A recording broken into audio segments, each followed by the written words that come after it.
di 4,5 tahun, yang penting ditompo sik sing wis arek ning arep disyukuri dulu nanti jalan. Nanti ndak protes malah ra sido meneh.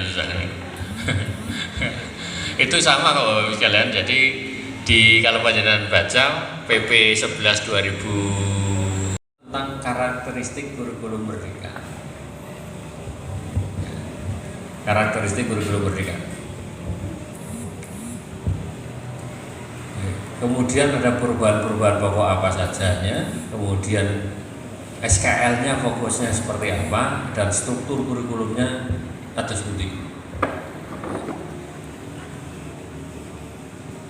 Jadi Bapak Ibu sekalian, hanya ada 3 karakteristik utama di kurikulum merdeka.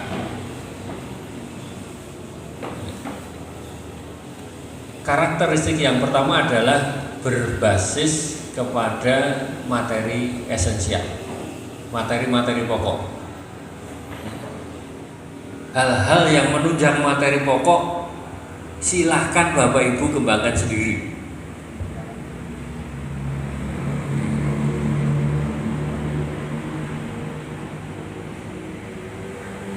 Jadi hanya materi esensial saja, yang lain-lain monggo. Tetapi Bapak Ibu sekalian, pelajaran-pelajaran yang mendukung materi esensial ini semuanya diarahkan kepada pencapaian literasi dan numerasi. Ini nek cara dewi manusia ini adalah basic need, kebutuhan dasar manusia. Sandang, pangan, papan. Kalau sekolah harus literasi dan numerasi, harus menguasai. Yang lain-lain pasti akan mengikuti itu Bapak sekalian. Wis nek pinter pembelajaran berbasis proyek, yaitu profil pelajar Pancasila. Sebenarnya Bapak sekalian, khusus untuk yang berbasis proyek ini tidak berbeda jauh dengan kurikulum 13. Karena kalau kita buka LKS di tematik itu sudah ada juga sebenarnya pembelajaran yang berbasis proyek. Bedanya hanya waktunya yang belum dikhususkan. Tidak ada jam pelajaran khusus untuk pembelajaran berbasis proyek. Di kurikulum merdeka nanti akan ada. Yang ketiga Bapak Ibu sekalian adalah fleksibilitas. Jadi monggo Bapak Ibu silakan milih arek nggo tematik ya oleh karo berbasis mata pelajaran silakan.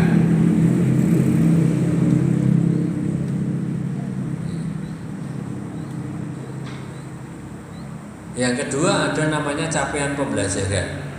Capaian pembelajaran dulu di kurikulum 13 namanya kompetensi dasar dan kompetensi inti, KDKI. Dulu di Permendikbud 2016 ada KDKI, di sekarang tidak ada lagi KDKI. Capaian pembelajaran. Bapak dan Ibu silahkan berdiri, boleh agak keluar dari tempat duduk karena kita akan senam. Senamnya tangan diputar-putar, jadi kita akan bergerak putar-putar tangan ya. Rai bro, Rai, pun masih bukan. Mari bergerak bersama.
anakku semua, sebelum memulai acara hari ini kita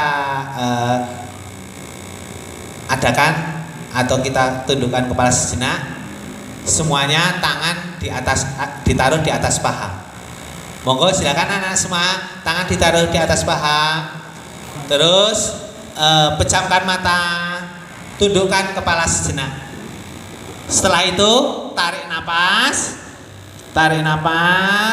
lepaskan. Matanya jangan dibuka dulu ya anak-anak semua. Tarik napas lagi, bayangkan beban kalian tadi waktu mau berangkat sekolah itu seperti apa, lupakan, lepaskan lagi. Tadi kalian ada yang tidak disangoni, ada yang dimarahi bapak ibunya, ada yang belum makan, lupakan dulu. Tarik napas. Nah, seperti itu kita sampaikan masalah-masalah. Setelah itu naik ke puncak tangga, mari belajar ukuran panjang, milimeter, sentimeter, desimeter, lalu meter, dekameter, hektometer, yang terakhir kilometer. Dari mili naik ke senti, berarti dibagi 10. Nah, udah gitu aja ya. Itu contoh aja. Jadi modifikasinya nanti Bapak Ibu bisa bagaimana. Jadi tadi anak-anak yang secara gambar tidak paham atau tidak suka, begitu ada orang bawa gitar, apalagi lagunya yang familiar, mungkin akan ikut menyanyi. Oke, Bapak Ibu, oke. Mari belajar naik tangga. Naik tangga dibagi 10. Dari bawah namanya milimeter. Naik 1 namanya sentimeter. Naik lagi ke desimeter. Kemudian sampai ke meter. Naik 1 lagi namanya dekameter. Naik lagi ke hektometer, kemudian sampai ke kilometer.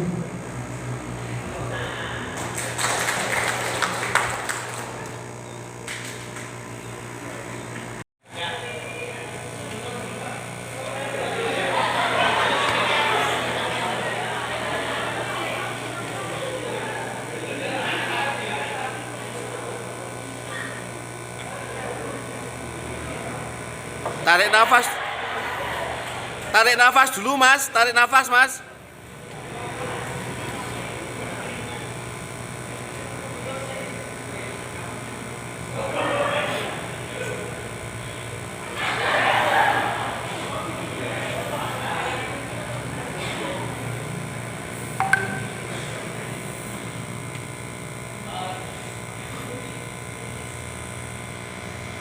Mari belajar turun tangga.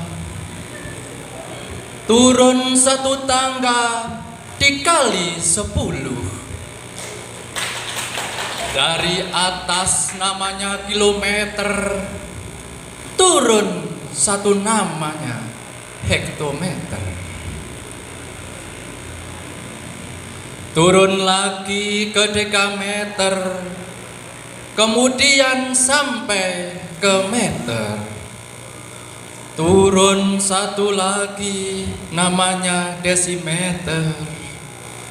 Turun lagi ke sentimeter, kemudian sampai ke milimeter. Itulah satuan ukuran panjang. Terima kasih. Permulaan Pak, ini belum nanti pemanasan. Ya, siap. Memang wah, ternyata banyak bakat terpendam ya.